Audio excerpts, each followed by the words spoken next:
Lemonade for sale. Lemonade for sale. Stossel lemonade. Is everything illegal in America today? Wait. I can't give it to you. I can get in trouble. We were just selling lemonade. I go to the front door. There's about 6 or 7 black vans, all with guns, enough to scare the crap out of you. The police came after this grocery store. It seemed like they thought we had cocaine in the papayas or something. How are you going to tell me what I should and shouldn't eat? Most Americans support laws against prostitution. But what if it were legal? Here it's safe. What if drugs were legal? One country's tried that. I think it's working. But not in America. Here, politicians keep passing more rules. Every day I look over my shoulder, okay, what are they going to find illegal tomorrow? You have no idea what you're up against. This could happen to you. Show me the man, and I'll show you the crime. You say if you followed me around, you'd find 3 felonies? So that's actually an understatement. In America these days, it's like everything is illegal. What's more American than opening a lemonade stand? Would you like some lemonade? Yes, please. Who's first? Thank you very much. Oh, thank you so much. Thank you. Appreciate it. For years, kids have set up stands like this. But today, watch out. The police may bust you. I was really scared because I didn't know what was going to happen. We were just selling lemonade in our front yard for about 3 days. And the 3rd day, the police decided to shut us down. Their mom heard the police yelling. And I could hear them from inside my house yelling at them. Girls, you have to shut the lemonade stand down. It made me want to open my own stand here in Fox's front yard. There's a cop over there. Will the police bust me? There are so many vague laws that everybody arguably could be caught up in it. Lawyer Harvey Silverglade says America's avalanche of new laws, this is just what the feds added last year, makes criminals of just about all of us. Every citizen arguably could be shown to have violated some regulation in these stacks, and that's the danger to liberty. The police never told these girls why they were shut down. My husband stopped at the city hall to try to find out, and the city official laughed at him and said, "Really? They shut your lemonade stand down?" And he says, "Yeah, I'd like to see what law I'm breaking." She didn't even know. Eventually, the police chief explained. We were not aware of how the lemonade was made, who made the lemonade, or what the lemonade was made with. We understand you guys are young, but still, you're breaking the law, and we can't let you do it anymore. Appleton, Wisconsin shut down these girls' lemonade stand. And these kids in Texas were stopped too. They said that you needed a permit to sell.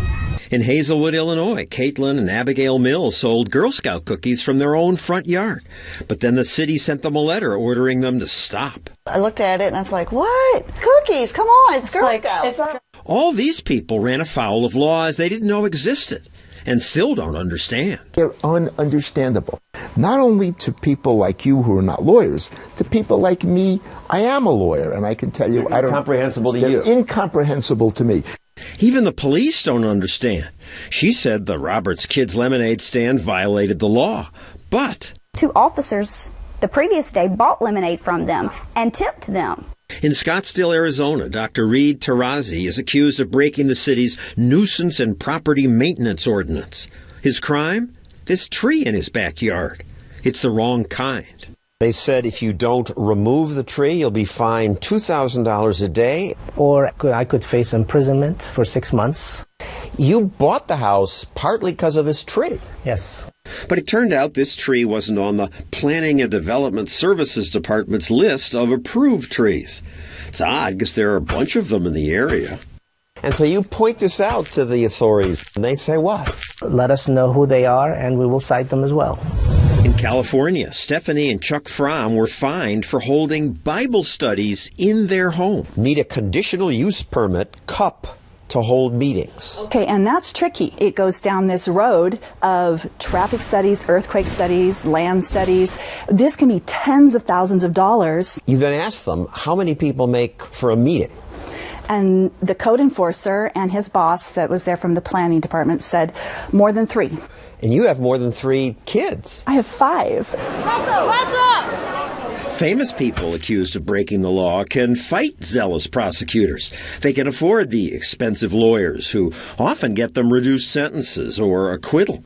But what if you're just an ordinary businessman and you import these guys? Watch out. You could go to jail for years. We didn't catch the lobster. We didn't see the lobster. Abby Schoenwetter used to import seafood. Then authorities said, "You're in trouble." I did the same thing for 13 years, over and over. Clear customs and FDA, bring the lobster tails in and sell them. Nobody in the government ever had a problem with that until that day when they walked up on the dock and said, "Don't offload your lobster tails." Customs shows up and says, "Stop unloading, put them back." We put them back and we were wondering what the heck happened. They didn't really know the answer. We know that, you shouldn't murder and you shouldn't steal. Those are intuitive laws. That's old-fashioned. Now, the laws are much more technical and vague. The government eventually said he broke 4 obscure regulations that are on the books in Honduras. That said they had to be packaged in 40-pound boxes. We had them in plastic bags. Everybody was using plastic bags. I started in 1986 and was always doing it the same way. In the end, even Honduras said, no, you got it wrong. It didn't matter. 7:30 in the morning. There's about 6 or 7 black vans. There's FBI, IRS, National Marine Fisheries Service, Customs. There's about 13 of them on my deck, all with guns. And that was just the beginning of Abby's nightmare. And you were sentenced to 8 years, 1 month. That's right, 8 years and a month. Maybe he was a repeat offender? Any trouble with the law before this? The worst thing I had was a speeding ticket. That was it. He served 6 years in jail. What's happened to your business?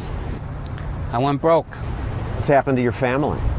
They went broke also, and it broke up. My kids are back home with their mother, and that's the story. I assume these attorneys general and state's attorneys, they're not evil people. Okay, they're ambitious, they want to make a name for themselves, but they don't want to hurt people who didn't really do nasty things. Most are not evil, but there are a lot of fanatics. Prosecutors have noticed that other prosecutors like Eliot Spitzer, Rudy Giuliani, Senator Richard Blumenthal won high office by racking up impressive conviction records. You see all these regulations around here? They will comb the books and they will find something. This could happen to you. They can take any law that they think you broke and take you to trial. And whether you win or lose, you're going to lose. Because by the time you're done fighting it, you're broke. Of course, the government never goes broke. They must have spent $1 million taxpayer dollars going after. I heard they spent $5 million. The amount of money that it takes bankrupts the typical individual. How much money does it take? Oh, I've had clients who have spent $10 million. I cannot even imagine how much money they spent prosecuting my husband.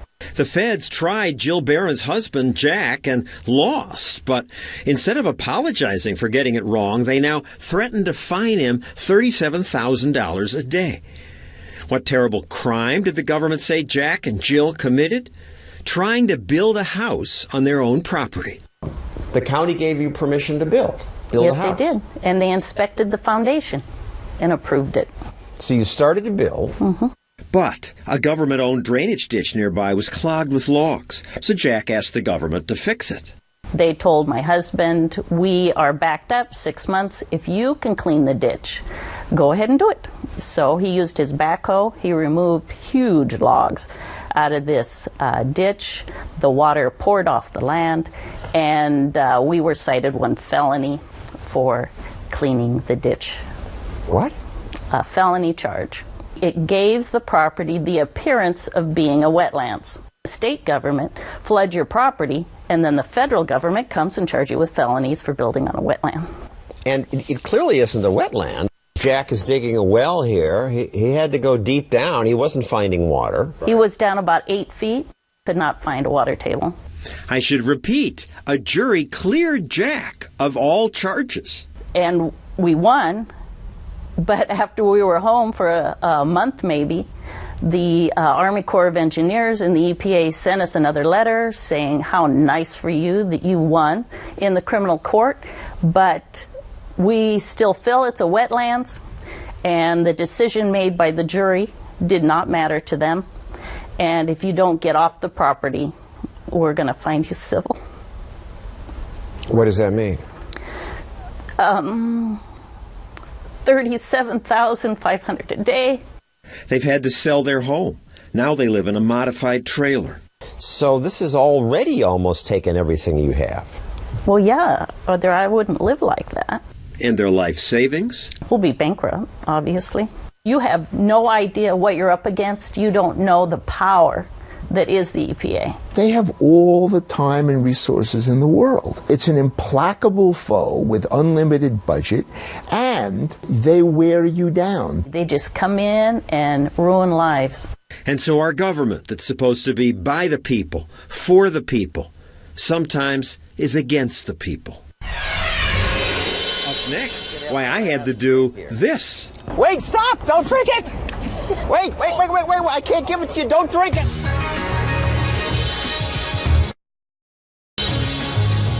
Lemonade for sale. The fact that American police now tell little kids that they don't have the proper permits to do this 50 cents. Made me wonder, what does it take to open a lemonade stand legally in America? A call to the New York City Information Department directed me to this website. This is supposed to make licensing simple. Oh, the wizard. They make it easy. Except, what? There were unintelligible questions. I need an EIN assistant, says the IR. What's an EIN assistant? Oh, an employee identification number. The government said I had to take a 15-hour food protection class to sell lemonade? Bicycle injuries. Equip bicycles with reflectors. I don't have bicycles. After this, there's an exam. Then I have to wait weeks to find out if I passed. And if I did, I'd have to buy a government-approved fire extinguisher. I got my fire extinguisher. Might be a fire out here. To do this legally would take months. Forget it. So I did this without a permit. Fox's lawyer gave me the okay if I didn't actually sell anything. I had to give everyone refunds and get the lemonade back. Wait a second. I shouldn't have sold it to you. I have to get it back. Of course, my customers thought this was crazy. It's a silly law. Many had once had their own lemonade stand. Did you have to get a license to open the stand? I'm from Canada, and we didn't need a license for a lemonade stand. Wait. Actually, I can't let you drink this because why? There are so many rules here. I'm not allowed to sell this to you. I have to give you your money back. What are the rules? I didn't have time to get all the permits. What? In Pakistan you can do nothing. You didn't need any permit in there. That's how it used to be in the United States. It was once easy to start a business here. Back in the 1920s, you take a poor, illiterate Irishman or an Italian, he goes out and buys a used car, paints the word taxi on it, and he's in business for himself. Walter Williams is now an economist, but as this old documentary showed, he got his start driving a cab. I made about $125 a week. But today, he couldn't buy a cab in my town unless he was a millionaire. Politicians here and in most cities now require every aspiring taxi driver to buy one of these medallions. No medallion, you're not legal. But these medallions now cost $1 million. Yes, very expensive. So expensive that only big companies can afford that. So now these drivers are not entrepreneurs, they're employees. Yeah, it's because of the medallion. I cannot drive my own car. It restricts entry, and the purpose of these licenses is to keep outsiders out. No, so it's that to create a safe and orderly marketplace. I believe that. No, the purpose of the licensing is to keep outsiders out so the inns can charge us higher prices. There you go. One of the few remaining places where it's still easy to start a taxi business is Washington, D.C. These drivers like that. It's the last bastion of free entrepreneurial system in the industry in America. But now this lobbyist wants to end that freedom. You have to regulate. He wants to bring the dumb medallion rule to Washington, D.C. He wrote a bill that would cut the number of taxis allowed in half. There's too many taxi cabs. These D.C. drivers don't think so. Kill the medallion bill! They like being allowed to work. But the lobbyist convinced this D.C. city councilman to sponsor his bill. We want to professionalize our taxi cab system. Professionalize the system? What's that mean? Well, we want to make sure that the customer has a good riding experience. That sounds good, but... What is this? What is this? Regulations already in the book subject every driver to petty harassment. This is unacceptable right here. Still, at least in Washington, the open entry rules allow newcomers to enter the business. Washington, D.C. is the only major city in America that allows an open entry. Isn't that good for poor people? No, it's not good. A medallion system is what is needed. But that squeezes newcomers out. And newcomers should be squeezed out. Why? Because this is a regulated industry. How much you get paid to lobby for this? Well, I get paid by the hour, and my rate per hour is $775. This man, you know, he is about money. I can't blame him. But don't hustle me. I'm told you're paid by the taxi king, Jerry Schaefer. He's using you to squeeze the competition out. I'm being paid not by the taxi king, but by the taxi... Bunch of taxi kings, kings and queens and jacks, to keep the little guys out. Well, by some kings, queens, jacks, and just some poor little folks. Poor folks rarely pay lobbyists, and if he gets his regulation, poor people won't become taxi entrepreneurs. But only a few are going to be able to afford it, if any. Washington has been sort of an open place for taxis, being able to become a taxi driver. That's good. We love it. So why monkey with good? When folks have some ideas about different legislation, our job is to implement it. You've only been here 4 years. How many laws have you gotten passed? Oh, many. We are very active here in my office legislatively. You ever repeal any? No, I don't think many have been repealed. Passing new laws adds to the power of politicians, but it makes it much harder to be an entrepreneur. They're going to run me out of business. I'm trying to get out of here.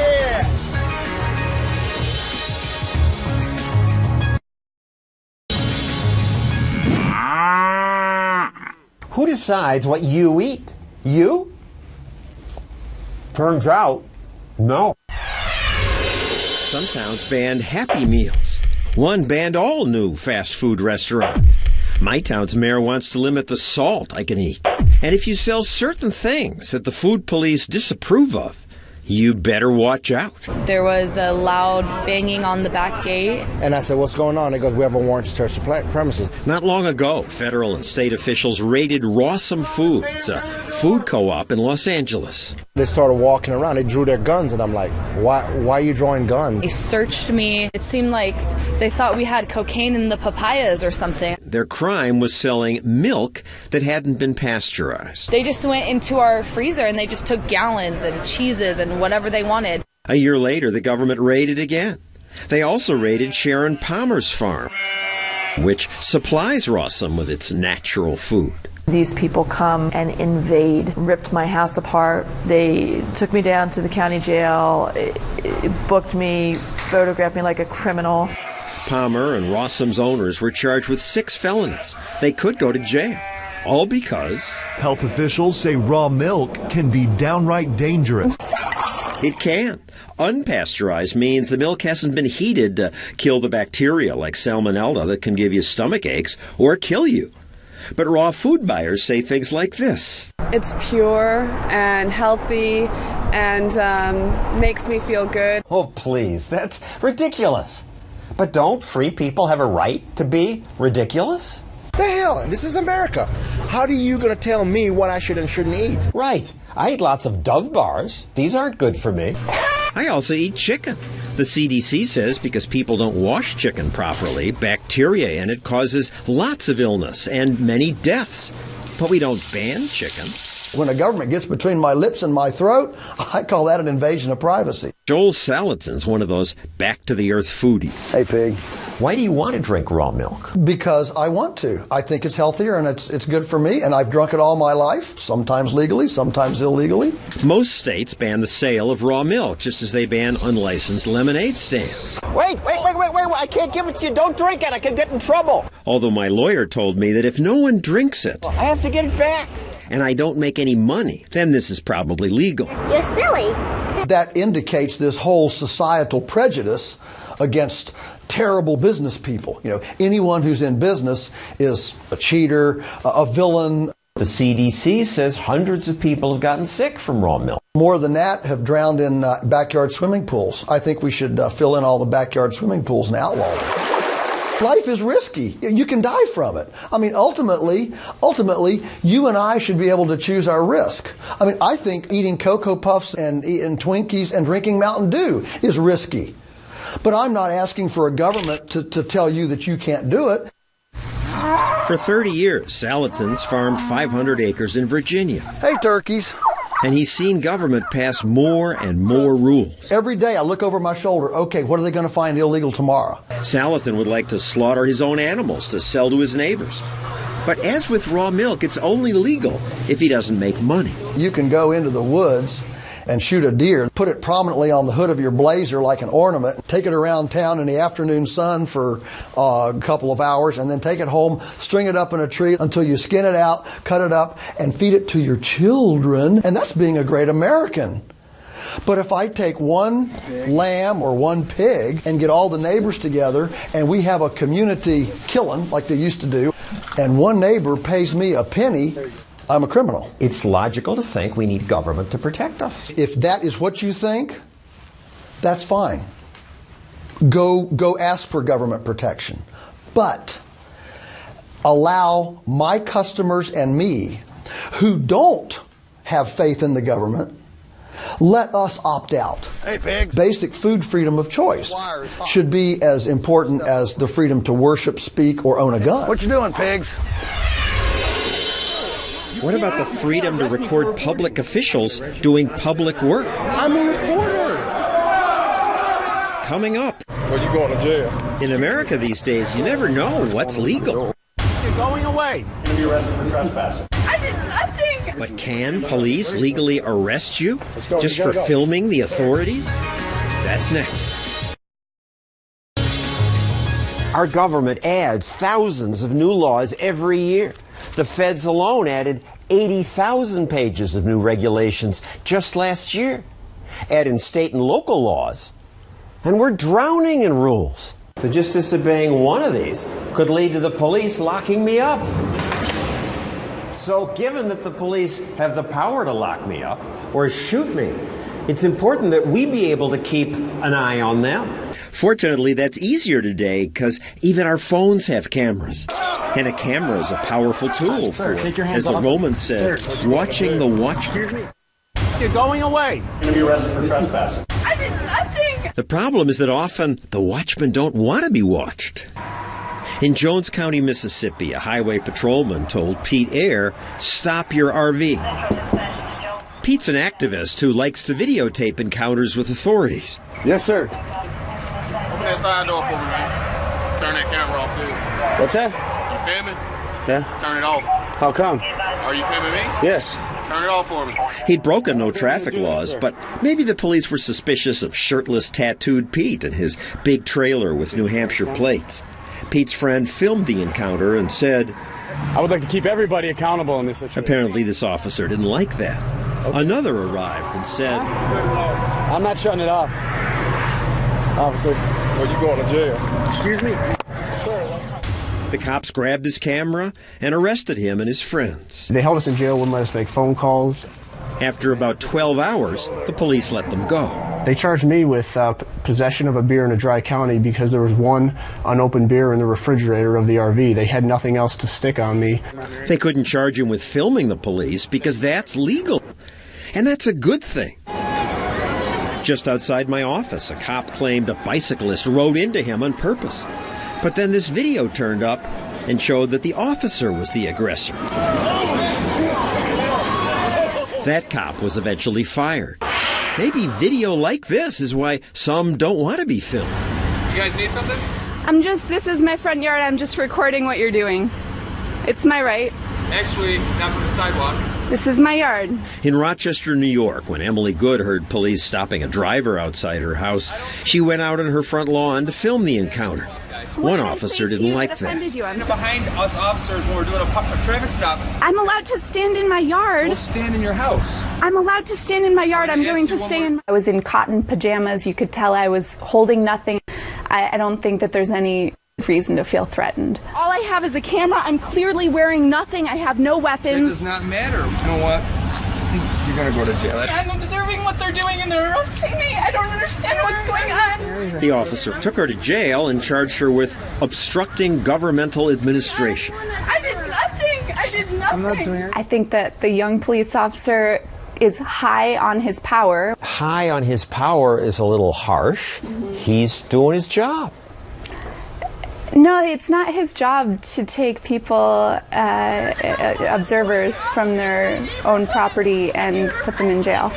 A month later, Emily put this video online.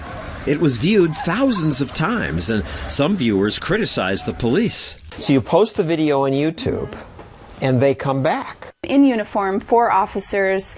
Police showed up outside a meeting of Emily and her friends and started writing tickets for parking violations, like parking farther than 12 inches from the curb. Can I see it? Can I see the ruler? Her friend taped that. Okay, that's 12 inches from the curb. After the media picked up on the story, the police chief said his officers' actions were inappropriate. Charges against Emily were dropped, but no officer was ever punished. They never are, as far as we know, even when they arrest news cameramen.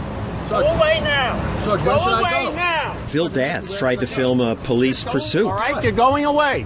Okay, I'm walking away, but I'm asking you, because it's an active scene and you're leaving. Okay, where can I all right, no place. Go away, no.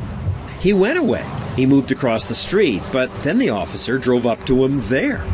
Sergeant, I told PIO, they told me to go back to the where the road's open. Put it down. Put it down. Put it down. You're under arrest.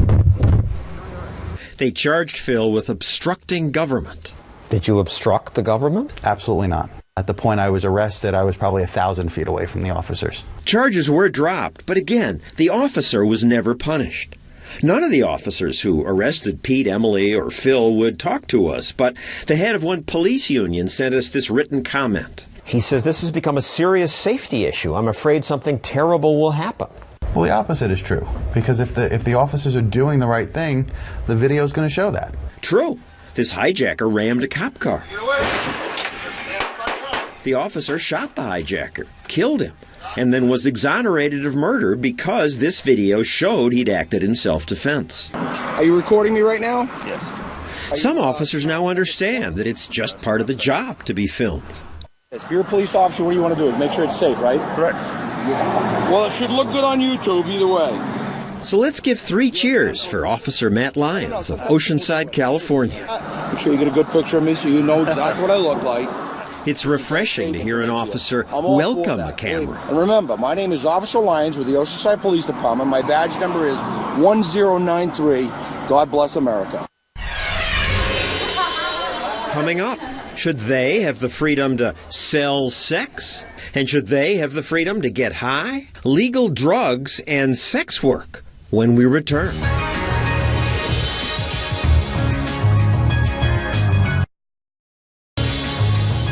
Lots of people in American jails are here for drug use.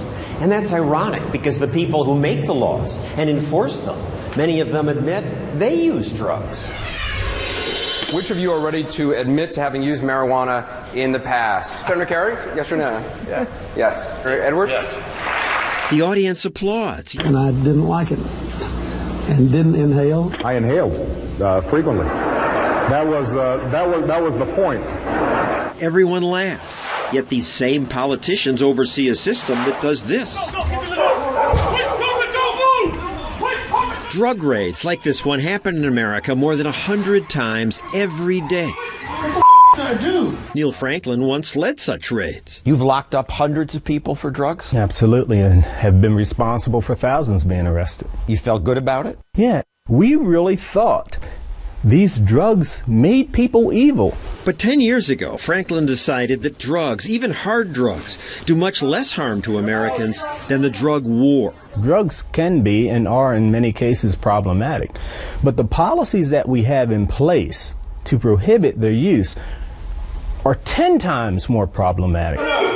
Conducting drug raids is one thing that changed his mind.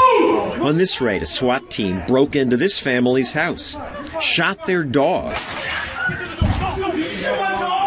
Once inside, they didn't find any drugs. The owner was just charged with possessing drug paraphernalia. We just don't end up with dogs being shot. We end up with kids being shot. We end up with search warrants being served on the wrong home, and innocent people on the other side of the door thinking that they are protecting their home. We should be kicking down more doors. Paul Chabot was a White House drug czar advisor under President Bush and Clinton. They're not kicking the door if somebody's smoking a doobie on their couch. They're kicking the door of somebody who's a violent person with a known history to be dangerous. When they get it right, sometimes they make mistakes, terrorize people. Because that accident happens should not be the reason that we do away with the program. Do away with it, says Franklin.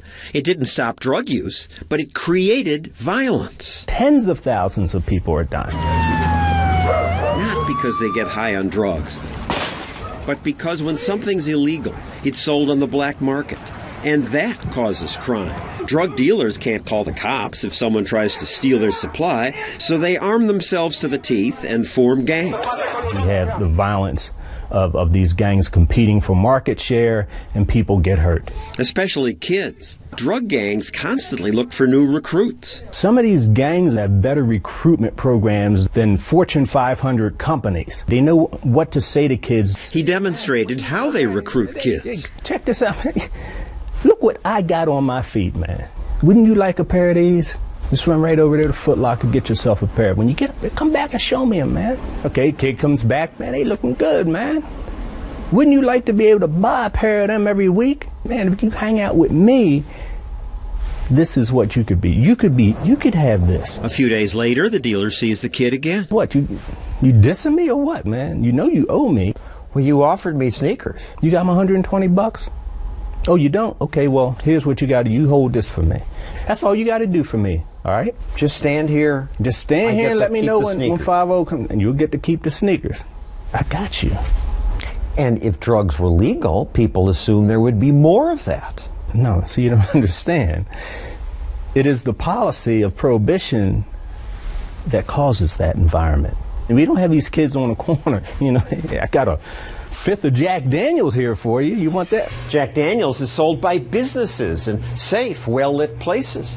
There's no violence here because this is legal. But there used to be violence in places like this. Gangsterism was a natural sequel. Violent crime is why America ended its 9 years of alcohol prohibition. Al Capone, commissar of vice and corruption. We created organized crime. Al Capone. Organized crime existed well before Prohibition. But much less of it. Here's the murder rate about 80 years ago. It rose when alcohol was banned, dropped when it became legal again. If we were to do away with our drug laws and just sort of legitimize narcotic use in this country by saying let adults do what they do, we know statistically the drug usage numbers are going to skyrocket. But we don't know that. People think were it not for drug laws, drug abuse would be rampant. But Portugal decriminalized all drugs 10 years ago, and the number of abusers did not skyrocket. Actually, they have. In Portugal, which people often talk about today as a success, it's actually a blatant failure. We went to Portugal. He's just wrong. We had a huge problem with drug use. This man is Portugal's drug czar. We had around 100,000 people hooked on heroin. 15 years ago, heroin users shot up in the streets and junkies set up tent cities. Then, instead of doing what we've done, they tried something different. They decriminalized every drug. Crack, heroin, you name it. Is legalization. We have the most liberal model in the world. Drug use is treated more like a parking ticket than a crime. People caught with drugs, like this man found with hash, get a slap on the wrist, sometimes a fine. When the law passed, did stoned people run wild in the streets, taking heroin and crack? That's so not true. This woman served in Portugal's parliament. People now take a more responsible attitude towards certain drugs. There's no police after them to choose for them. Despite that freedom, independent studies found that the number of people who say they regularly do drugs stayed about the same. And more importantly, the numbers of addiction itself decreased a lot. We saw this woman openly smoking a joint near some police officers. But we saw more public drinking than drug use. Drug abuse is down, say authorities, and drug crime is down. The police forces were a little bit suspicious. At first, this police inspector had doubts about the law. But now he says it works. The level of conflicts on the street are reduced. Drug-related robberies are reduced. In fact, now the police are not the enemies of the consumers. And teen drug use is down. It brought some peace to these debates. But in America, the drug war rages on. Coming up, another war against prostitution. We don't sell access to the intimate self. It creates the idea that human beings are no different, no better than stuff. But these sex workers say, what is she talking about? I choose to do this. This is what I want to do. In these piles of laws, there is one law that most of you agree with, the ban on prostitution.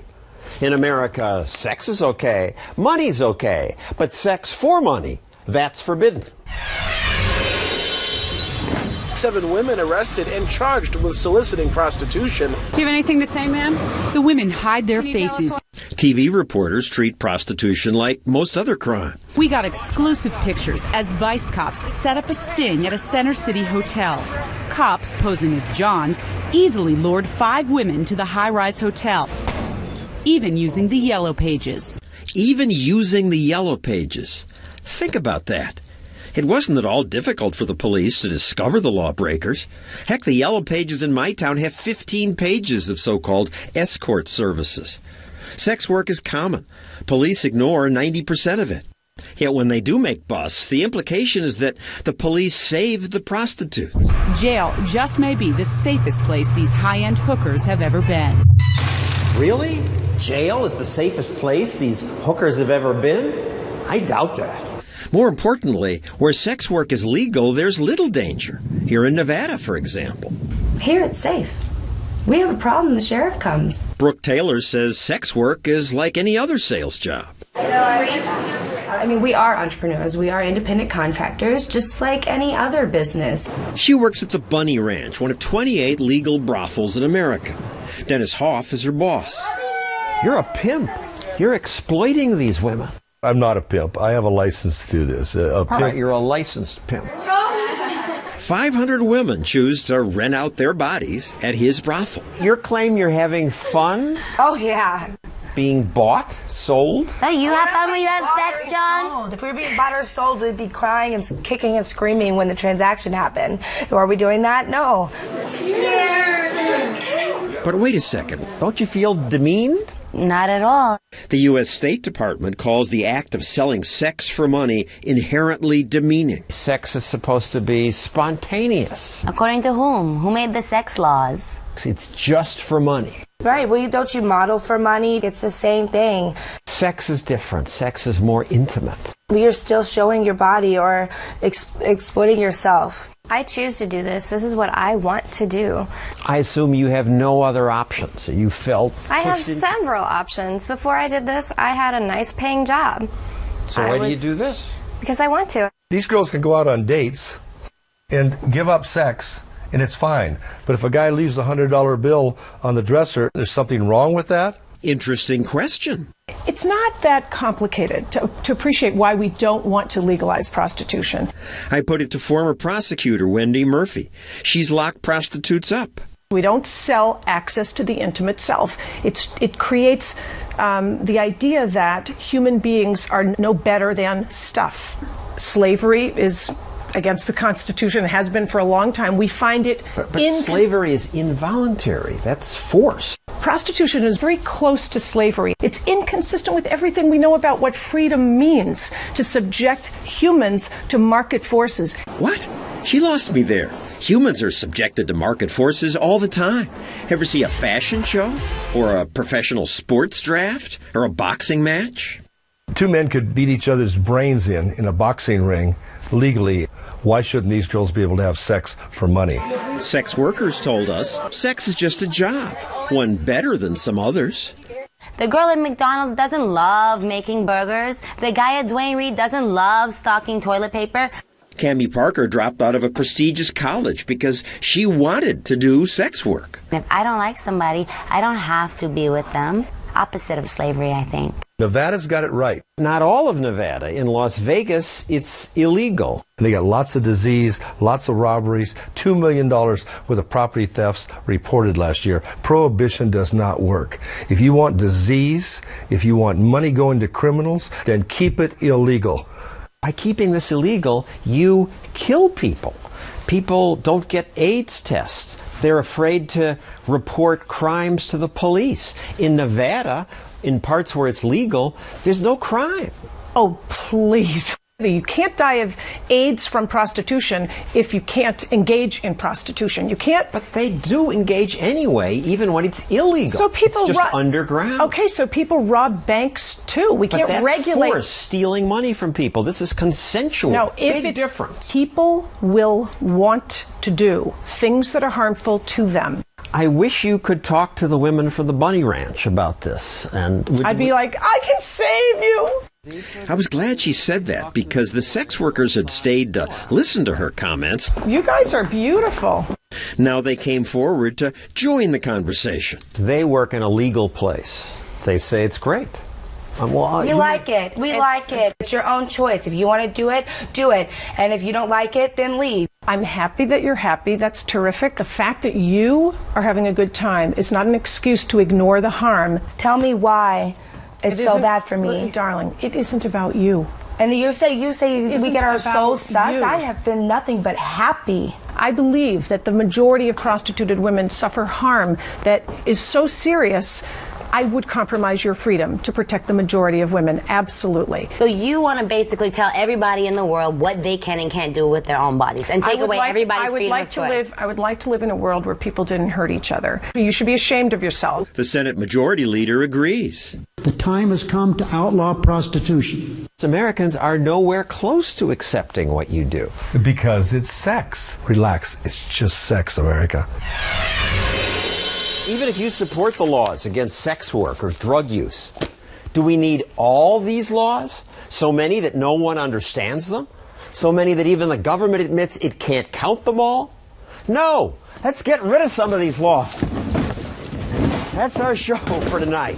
Get rid of laws. Good night.